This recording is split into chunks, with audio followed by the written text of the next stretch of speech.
Hello, welcome back to the 30 something podcast. I'm Tanya, I'm Sasha. and we've got a very special guest who I can introduce, and then I you can thought you introduce were yourself gonna too. do it. I know, but I wanted to give him like a proper introduction, not just a I'm Graham.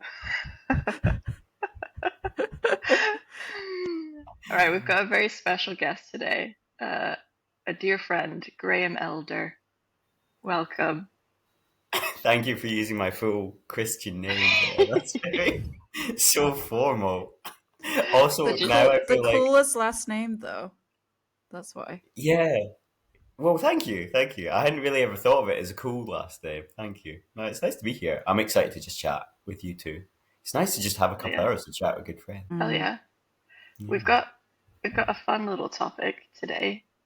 Well, actually, first let me just explain who Graham Elder is in our lives.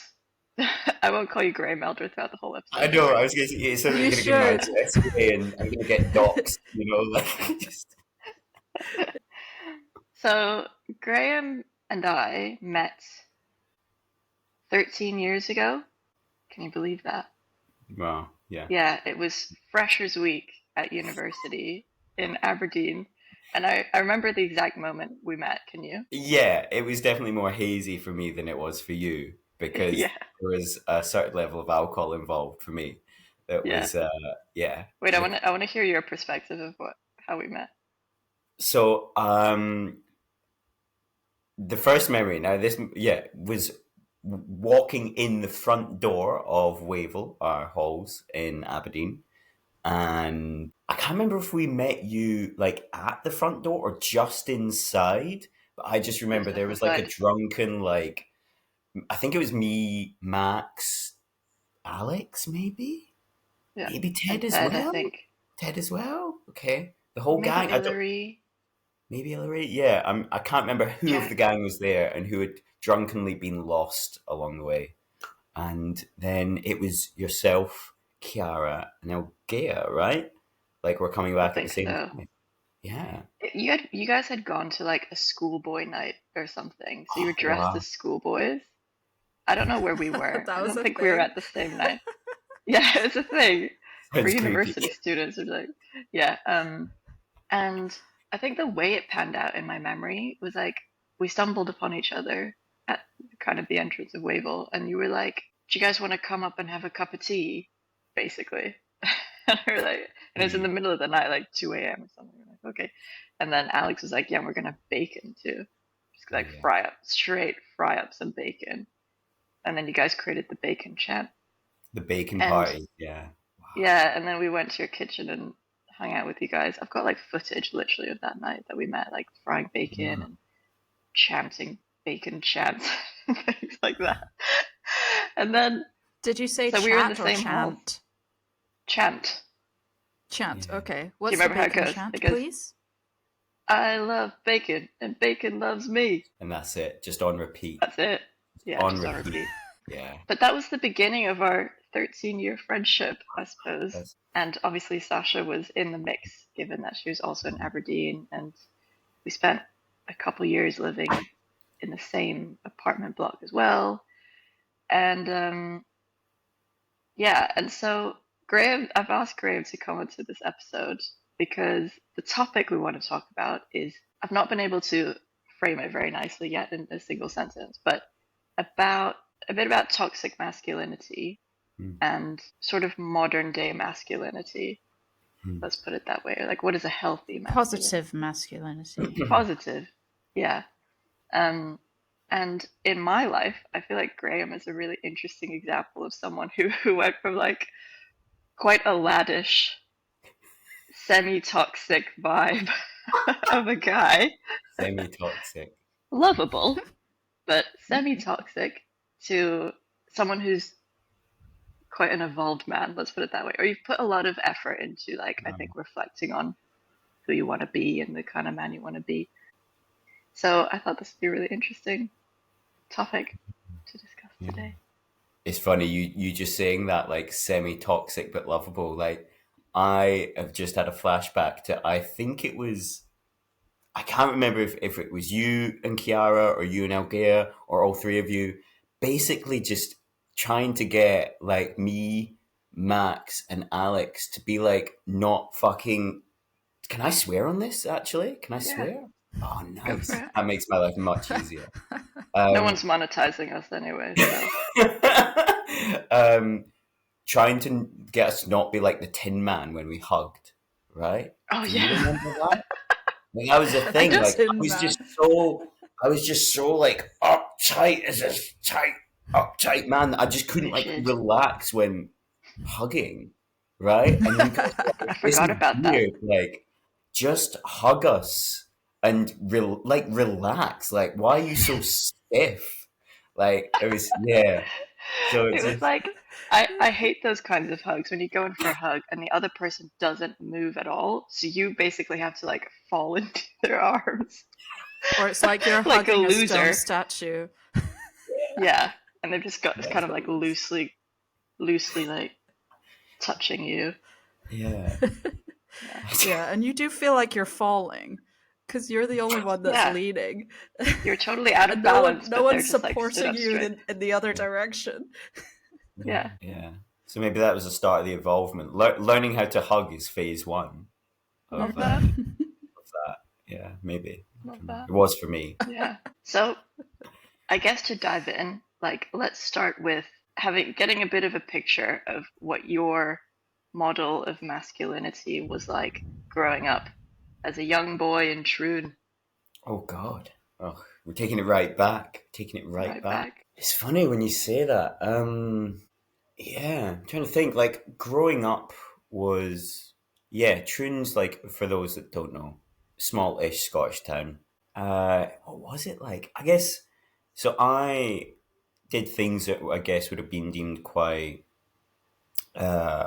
masculine sort of pastimes and playing rugby and well going to scouts was like did kind of like ruggedy masculine things but it was also a bit like you didn't yeah there was also a bit of you that like didn't want to be known that you were in the scouts because you had like the little uniform with the neckerchief and stuff and people that didn't go here's something that will be repeated throughout this chat for sure is like you didn't want to be called gay as a little guy growing up, right? That's like the worst thing ever is to be called gay. And like so even though I loved scouts and had a lot of fun and it taught me so much about like camping and hiking and starting fires and it was a great experience but also there was like a bit of like you didn't want like other people you went to school with to see in your uniform because like they might be like oh going to scouts is gay and it's like Really?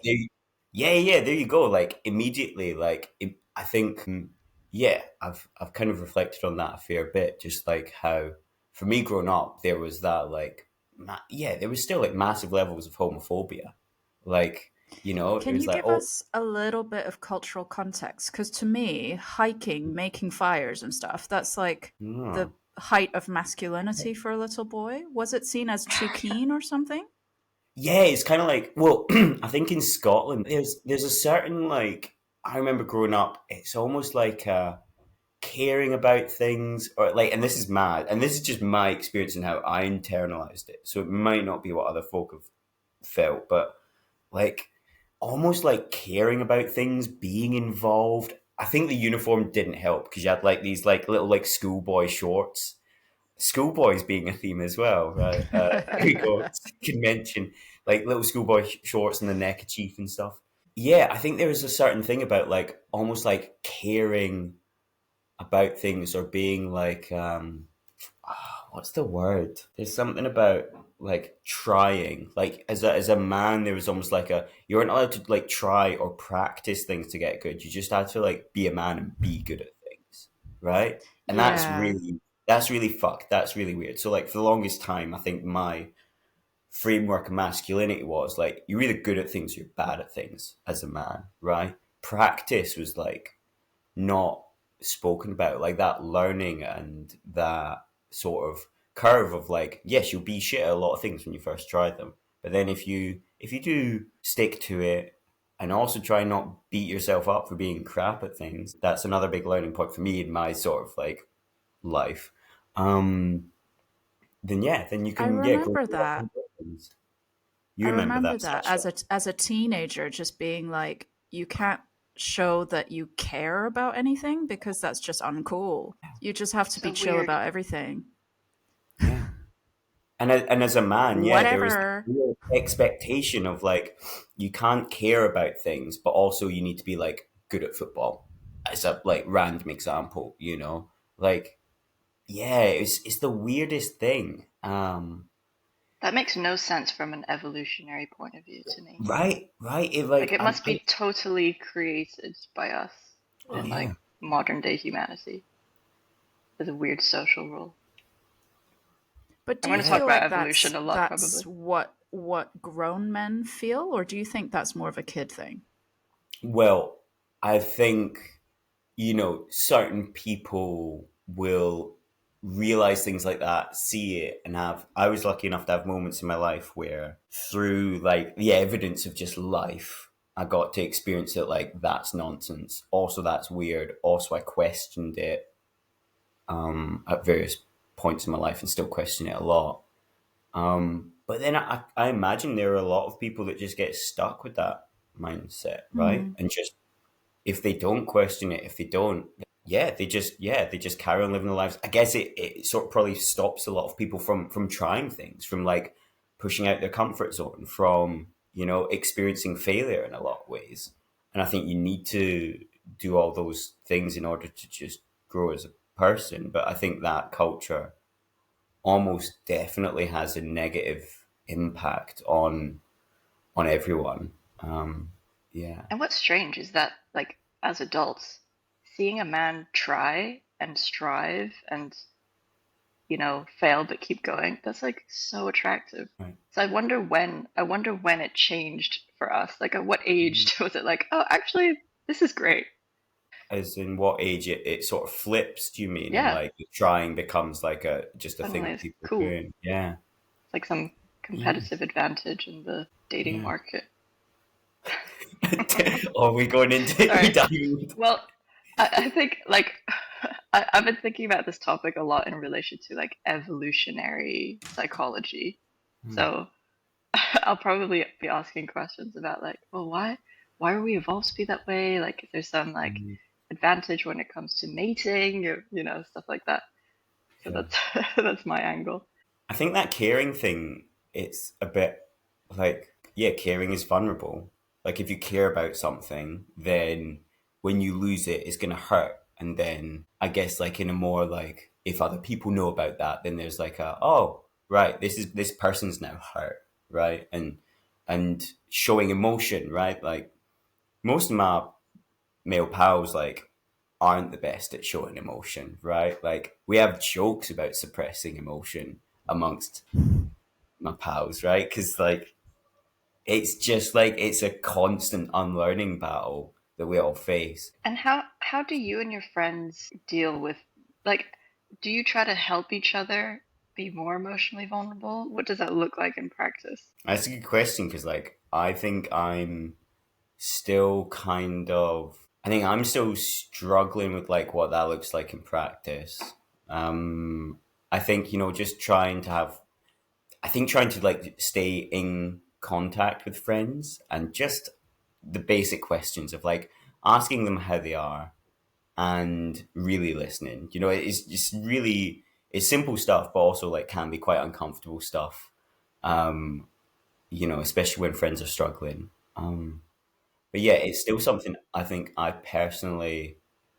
think I almost like neglected it a bit and had quite like a gender divide amongst my friendships where like uh I was about to say female friends, but that feels like my Ugh. female friends, like my yeah, my friends that are women, like Lady friends? my lady friends, That's worse. my lady friends, like yeah, my friends that my lady friends are like the ones that are there for me that are like emotionally supportive, the ones that I would reach out to in times of emotional difficulty or any difficulty first, right?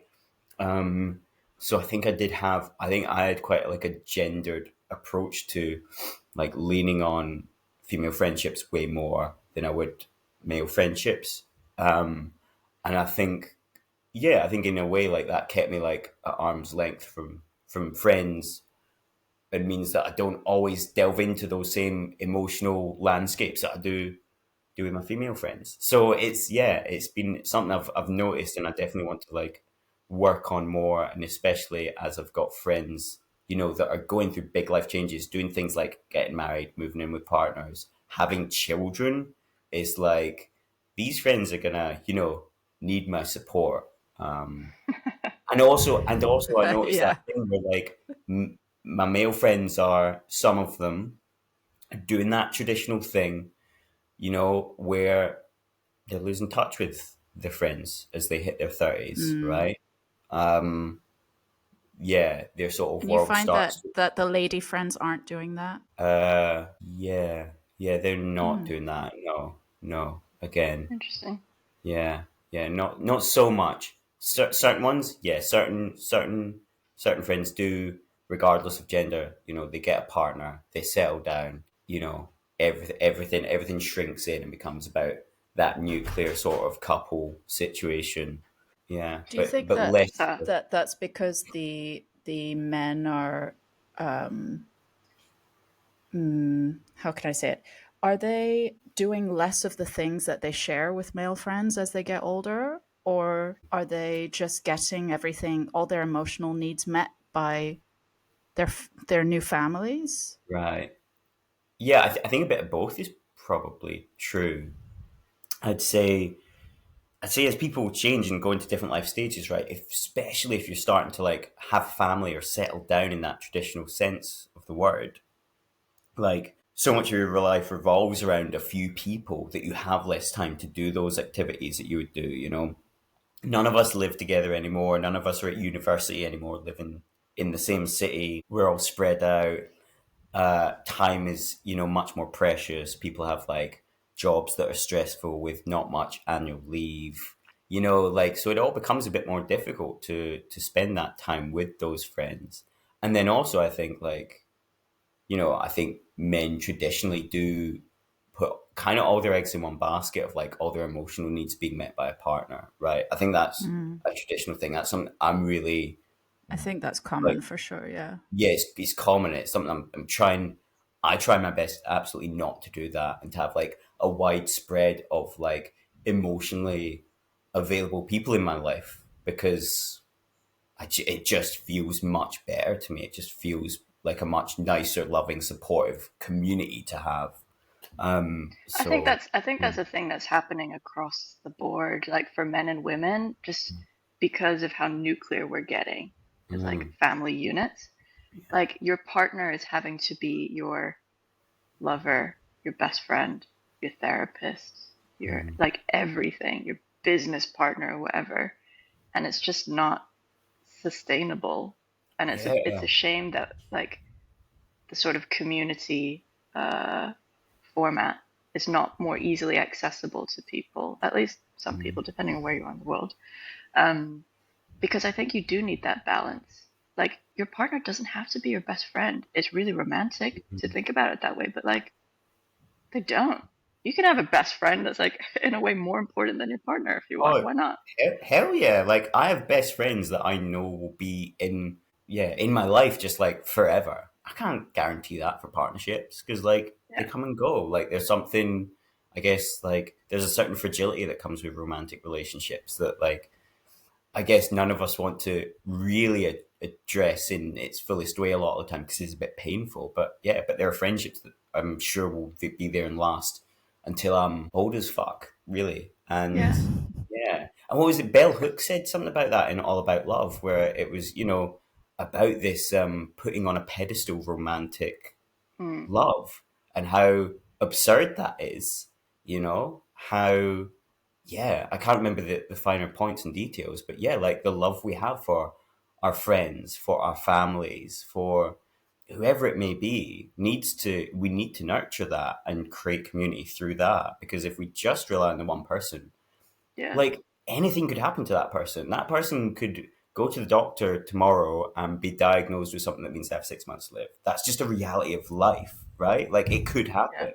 And then what do? You've put all your everything emotionally into this one person. Like, yeah, just it's not a good model of community, and it's not very loving towards yourself because at the end of the day, your chance of being massively hurt, especially if there's even just like a rift within that relationship, means you then have no one else to turn to, and Yeah. then you kind of leave yourself stuck. Yeah.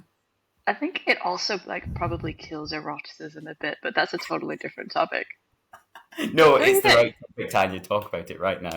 I'm sure Esther Perel will have something to say about that because she kind of talks on this topic too, and how like eroticism, there's like certain like distance you need when it comes to eroticism Right, and stuff like right. that. Oh, yeah, exactly. I don't know if it was the same person, but someone was talking about that. There's a tension in long-term relationships with like romantic relationships. Like you're playing with basically comfort on one side and excitement on the other, right? When you first get with someone, it's all really exciting and it's great. You've got loads of new relationship energy.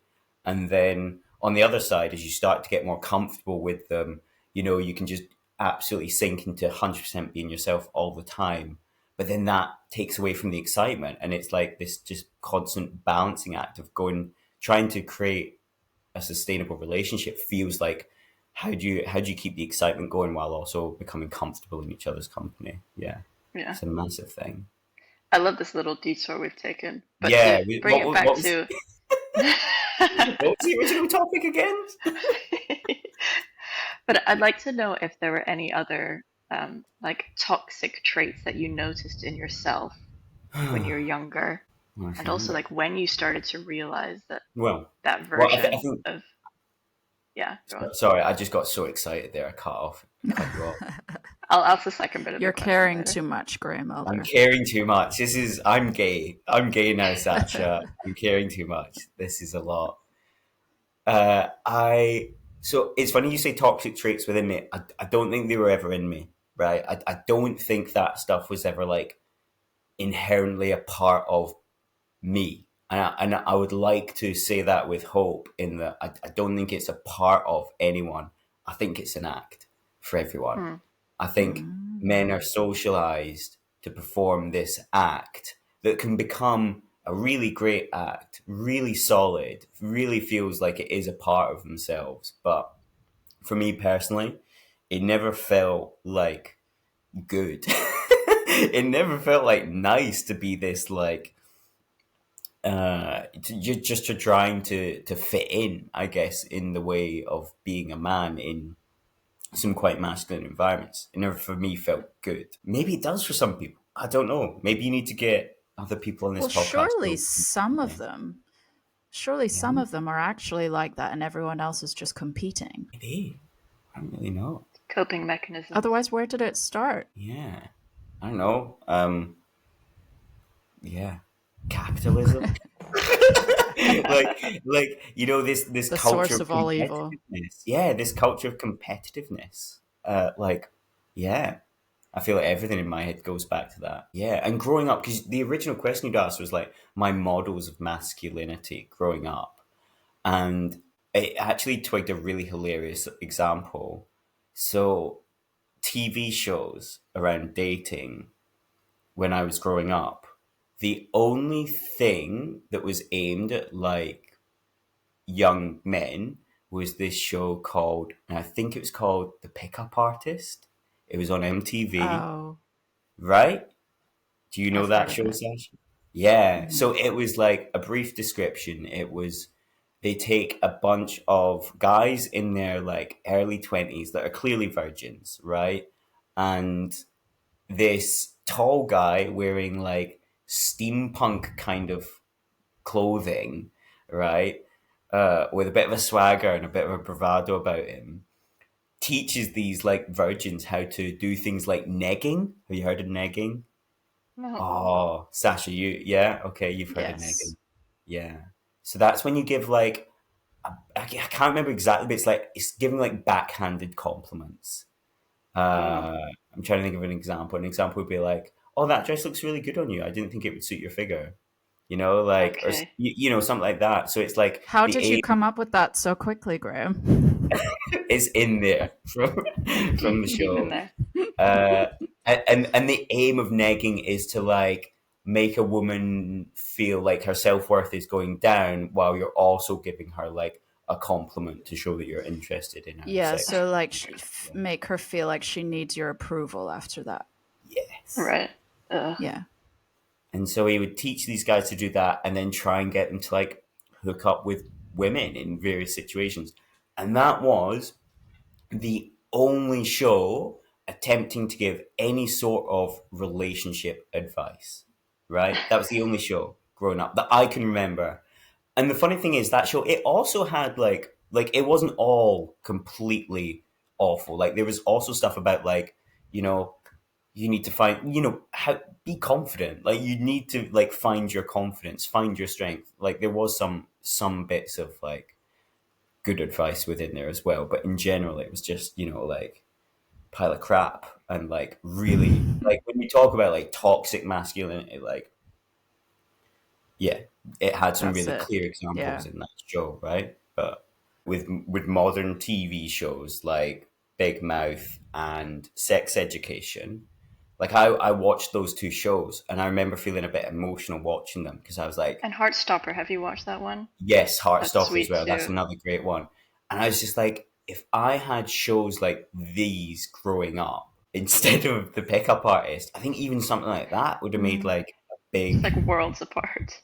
a big difference, right? Yeah. Like, and Yeah. I don't know if kids are watching these shows or if they're going, huh, they care, weird. Maybe Yeah. they're just being teenagers and like we're all circling back around the same way. But Yeah. yeah. I really want to, this is a bit left field, but I really want to talk about the vodka challenge, if you don't mind, I don't mind, yeah, because yeah. because it might have been one of the most characteristic demonstrations of toxic masculinity I've ever seen in my life. So this must have been like week 2 of university or something. Yeah. And somehow you, Graham Elder, and Not my this Sunday French name. guy, this French guy, I won't say his Yeah. name, just Oh, to you're not going to say his name. protect his dignity. Hold on, I get my full name, but he gets completely protected. He consented to this. Um, this French guy with like a very French name. Um, you somehow challenged him to what was called the vodka challenge. And the challenge was essentially like you've got to, both of you, sit and drink shots of vodka until one of you throws up. And the build up to this was wild. Like you had gotten like a whole team of people to like, you know, come to watch this thing and like invite everyone they know to come watch this thing. And then on the night itself, maybe this is not so masculine per se, but on the night itself, you wore like this thong. I think it was like a Christmas thong It or was a something, and Christmas. like It was a Santa was it like a Claus. little Did cape or something? I have a cape? Did you have a cape? Maybe not the cape. My memory of the night is blurry. Yeah. And then you had like the Scottish flag painted on your face. Yeah. It was And like the Braveheart face paint, wasn't it, from the film? yeah. Yeah. Yeah. And you guys were sat opposite each other in one of the hall's kitchens. And there was like 30 people like sitting around you, and I was Not one of many them. people. Maybe in my mind it's more than what it actually was, but there's like a lot of people because word had gone round, and you guys sat there drinking shots one after the other. And at first it was like a bit of a laugh, right? And at some point the energy got really weird in the room because you got to Of like course. 32 shots of vodka with like a minute in between. 32 shots of vodka was so crazy, and none of you had thrown up yet. And I remember thinking, oh my god, is this what Scottish culture is like? What is this? Like, this is so wild. But neither of you were backing down. And I'm going to pay myself as a hero here. There was like one more bottle of vodka. I don't know if you remember this. There was like one more bottle of vodka that you guys hadn't touched yet. And I was like, I've got to do something with this bottle. So, like, I took it and ran. I took it and ran and like hid it somewhere so you guys couldn't drink anymore. But I think very soon So after that, Tanya. yeah, I was like, these guys are going to kill themselves, which you almost did, I feel like. Anyway, at some point, the French guy did end up vomiting, and you won. But Yeah. then what ensued was the French guy went out for a nice night out, and me and like Max and maybe one other person Elgaea. stayed with you for like 3 hours, holding your head above a bucket, or like when you were like you could barely move. We probably should have called an ambulance or something, Yeah. but it was wild. Funny to look back on for sure. Hilarious to look back on, but also, yeah, one of those moments that's just like, yeah, I'd love to even, like, it's one of those things. I'm not sure I have much, uh, yeah, much like insight or reflection on that because, like, Yeah, it like was what was just the driving comedic, wasn't forces? it? It was like, Yeah, it was comedic. It was just like this, like, there was weird nationalism there because he was like, I remember when he challenged, he was like, oh, Scottish people can't drink. And I was just like, yeah. fuck you. Fuck you, you wee French prick. I'll show you what we can do. And yeah, and then it just like went from there. Escalated. You couldn't back down anymore. Yeah, I don't know. And Do, then do you because I think even you viewed alcohol consumption as a good thing no, that you like should have no, been proud of? no, like Sasha, that's the funny thing. What do you think was going through your mind? Well, I definitely didn't view alcohol consumption as a good thing. So the year before I came to university, I wrote my like college thesis on Scotland's drinking culture through like different like Mm. perspectives, like through Marxist perspective and stuff. Oh, So that's like cool. I knew the deal, right? Like I knew drinking wasn't good for you. But also at that point in my life, it was just something I did. Like I was in my late teens, like early That is 20s. so funny that you It wrote a was thesis on Scottish drinking culture, and then someone said Scots can't drink, and you went, "Fuck you! I'm gonna drink 32 shots." yeah, yeah. Yeah, yeah, I was in it. I was like, I was breaking it down while also being in it. It was just, it was the weirdest time. I don't know. At that point in my life, I think getting fucked up had a certain, like, I don't know. It had like a, yeah, there was definitely some identity around there. Would I have described it as like masculine? I don't think so. It's funny, like, yeah, I don't think I'd have described it as masculine. It's probably more a nationalistic thing, to be honest. Like, Yeah, maybe. you're right. Because, like, yeah, like Max is from Edinburgh, so he's like fake Scottish. He's basically English. And then I'm there just like feeling like the only real Scottish person in the room. It's like, well, we need to pull up my socks here. Uh, Let my but thumb. Represent. represent, yeah. But I also just think it was those like hedonistic party days where I enjoyed the hedonism, I'd say more than like feeling like, oh, this makes me a man. It was like I just enjoyed getting on it. I just Getting enjoyed like, slaughtered. yeah, I just enjoyed like, I enjoyed the madness of it.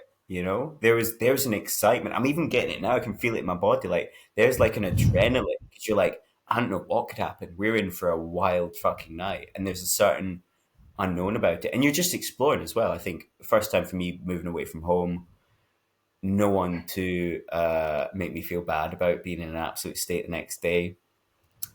Yeah, it was. I just remember at some point, like, we'd been holding your head over the bucket for so long, like, my arms got really tired. I remember, like, actually just using my foot, my foot, like, on your forehead,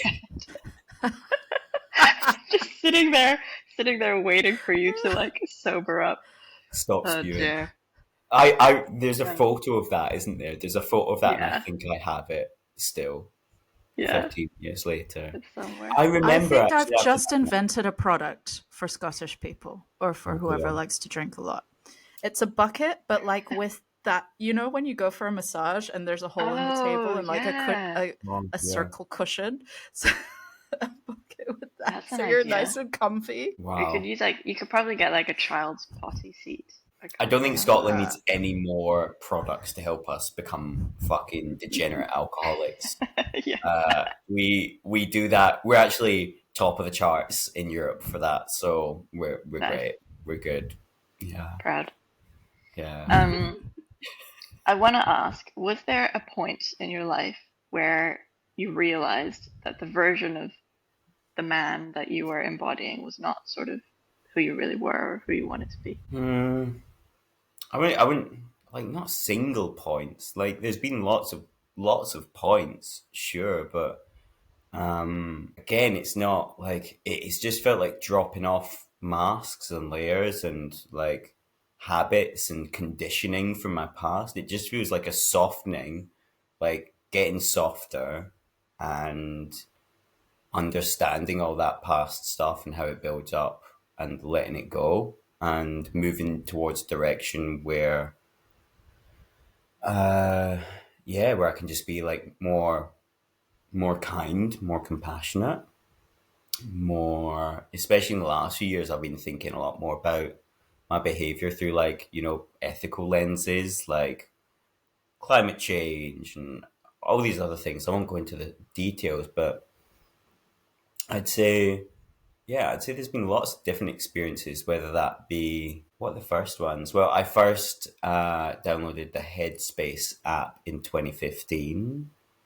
First started meditating, and now I live at a meditation retreat center and work there. So I guess that's linked to what I do now. Um, Funnily enough, like not all drugs are bad. Alcohol's bad, but actually, my one and only time taking LSD with a group of male mates. That's weird. Male mates in a forest after hiking up a mountain. Very masculine thing. And then we took acid, and we were all chatting to the trees, like, and that was. And I sort of trivialized the experience there, but also it was like that was great. It was a great experience in terms. It shifted something for me in terms of just um, connecting to things that are bigger than me. Nature, the planet. Yeah, gave me a bit of like, I guess it loosened things up for me a bit and allowed me to be a bit more in touch with. I don't know everything. I can't control everything. Let's see what there is in this world to explore. So that, and then going to therapy. I've worked with three different therapists, and one of which I Was worked with for like a couple was of years off and on. was there something that triggered you to wanting to go to therapy, or was it like I'm just gonna do this and like see what Uh, comes up or unfolds? the first time there was a very specific, it was lockdown. I'm quite a social being, so lockdown was tough for me, and I just had a moment where I was like, for the first time in my life, I had what I was like, oh shit, did I just have a suicidal thought? Like like it was so funny because it was kind of like I was just sat there and I was so miserable and I was so clearly depressed, and I was just like, fuck, I just don't want to be here, and I was like, and because the thing is, because I was working in mental health and had done for like I think like 6 years at that point, and had just finished my like masters in clinical psychology, and I was like, "Fuck, I just don't want to be here." And then I was like, "Fuck, I just had a suicidal thought." Oh my days! And it was kind of like, and it was great that I had that insight immediately, that things didn't escalate to like further down the line. It just took me to that point of like, I do not want to be here. And then I was like, oh God, right, okay. I know that I get free counseling through my work. I'm going to book in some sessions. And then that just kickstarted that process initially. That was quite short term, and that helped. And then just the coming out of lockdown helped. But then I went back to it for a longer stretch of time. Um, and that was kind of just because I'd got comfortable in those first however many sessions it was, and I was just like, okay, there's more stuff to unravel here. Now feels right. I also think I felt quite well uh, contained at that point in my life. There's this expression: you don't fix the roof of a house in the winter, you fix it in the summertime, right? So, and I was really kind of feeling that of like, okay, now feels I feel quite grounded and in quite a place where I can sort of explore a bit more in a way that might be painful. It might make me feel worse at points, but I've got enough around me here to support me through that. So yeah, those were my Hmm. kind of reasons for going in. And what do you think? Like, I mean, it obviously it's been an evolution for you. It wasn't like one point where you had this epiphany that like you wanted to change what your idea of being a man was. But what do you think has changed most, or are there a few things that has Yeah, changed I most for you? well, I would say I completely stopped viewing any growth as like how do I become a good man. Like it's not about being a good man. Like I think I honestly think, and I've been thinking about this for a while, studying sociology at uni was great for this. Learning that gender is a social construct and being like, well, my mind's just been blown. Like the doors have just been blown off this thing. I don't try and like do things from being a good man. I try and be a good person. I try and be a good adult person. Like, how would a good, like, kind, compassionate, ethically responsible adult handle any situation, any interaction I have? Like, how would that sort of person go about that? So I think we're kind of obsessed with this lens of gender that in a way that's quite unhelpful. It kind of makes things feel a bit confusing. And that's not to, disregard the specific issues that different genders have. But also, it's like we're so rigid around it that for me, I think dropping this idea of being a good man was really helpful because, So then, can yeah, I ask, does that mean that for you, masculinity is different than what people might assume, or is it that you kind of drop the idea of masculinity? yeah, I just dropped the idea of it. Yeah, yeah. I'm just like, I just don't care about being perceived as a man. Do you know what I mean? Like, I clearly look a certain way, and people are like, man. And Yeah, that's what people think when they see right, you. that's yeah, yeah, yeah. Right. That's the man. That right there, that's a That right man. there, that's a manly piece of man right there. But I don't like. I just don't care, and I don't think it's useful for me to think of it in a gendered way. I really don't, because I think they're like I'd said, like it's funny. Even the expression toxic masculinity, again, the reason I don't like it, and it kind of hints to what some of the stuff you'd said, Tanya. Is like a lot of it isn't like in these people. Like men aren't like inherently bad creatures, but like I said, I think a lot of it is the masks and the layers we're sort of in some ways forced to, and society does to men things that force them into these roles, right? I truly believe that because I have hope that if we were to do things differently, that men would not be facing the difficulties they're facing right now. The most likely thing to kill any of my mates right now is suicide. And that's like my male mates. And that's fucking terrifying. And that's weird. And I have to look at that and be like, okay, that's not an inherent problem within them. That's something Yeah. society has done to them, right? So I flip I that. totally agree with you, and I was like hesitant to even use the term toxic masculinity in this Yeah. podcast, but Yeah. it's difficult to express. Yeah. It's a useful term, but Yeah. I totally agree with you, and I think about the male experience a lot when I think about feminism and embodying like a feminist life, because Mm-hmm. it's just the other side of the coin that's equally as important. Like, what is it that's affecting men and causing them to be conditioned in a certain way that is then, in other ways like oppressing women or affecting women? Mm-hmm. And I feel like you've got to tackle both issues. You can't just be thinking about the experience of Yeah. women. And can I ask you two a question? So do you go through life thinking like, how am I going to be a good woman? Is that No, like, no, You right? know, no. it's interesting. Like, something I've been reflecting on recently a bit is how, I guess, like in my late teens or whatever, I started to break down this idea of like, uh, gender norms, what you're saying, and just been like, we're just like people, we're like equal, and you are whoever you want to be, and it's not about whether you're a man or a woman.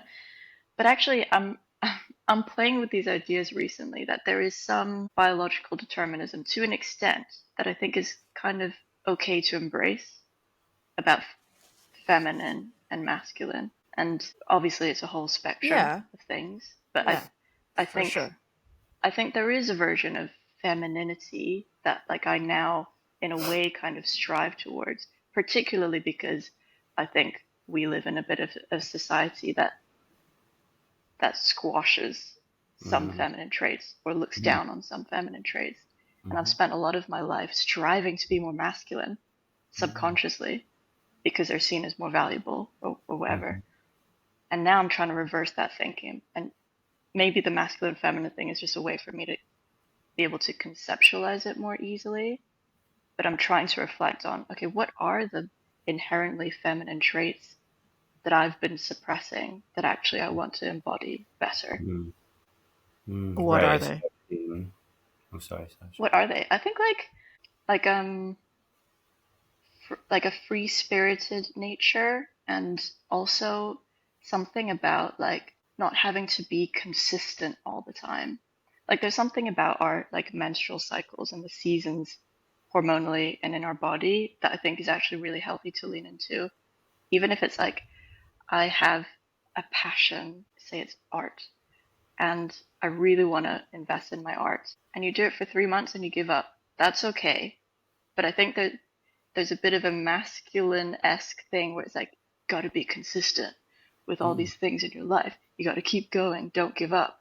And it's like, well, what if my nature is actually to allow things to ebb and flow and come and go and just like go with my mood, you know? I see that as a bit of a more feminine trait, To go with your personally. mood. Yeah, free flowing, things come and go, um, and you can work with like the energy that you feel at a given time, and you don't have to hold on to things, or like you can give up and it's okay. Interesting. Because this feels to me like an anti capitalist thing rather than a feminine thing.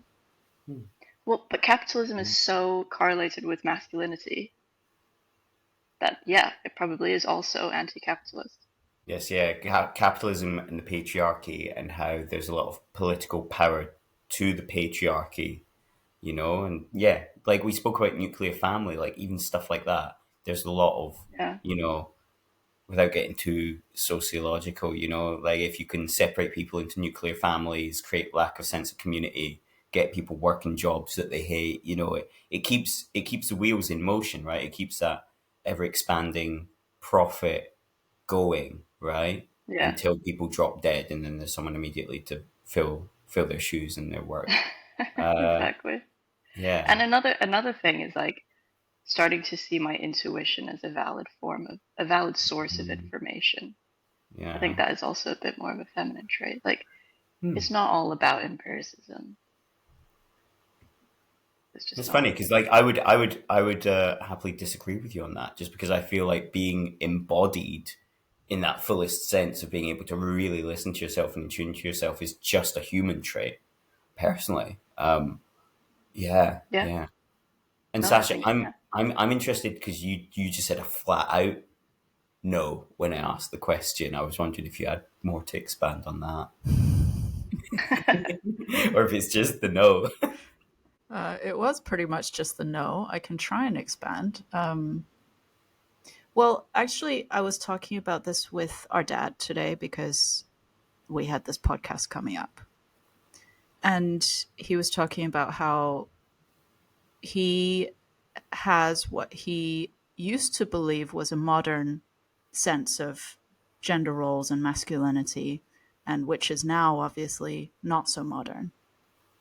So it was interesting to hear, like, because I do think like we were brought up with quite a modern sense of gender roles. I don't think we were really told how to be as girls and as women in the future. Maybe not I don't explicitly, think. Like, I, definitely implicitly. how would you say?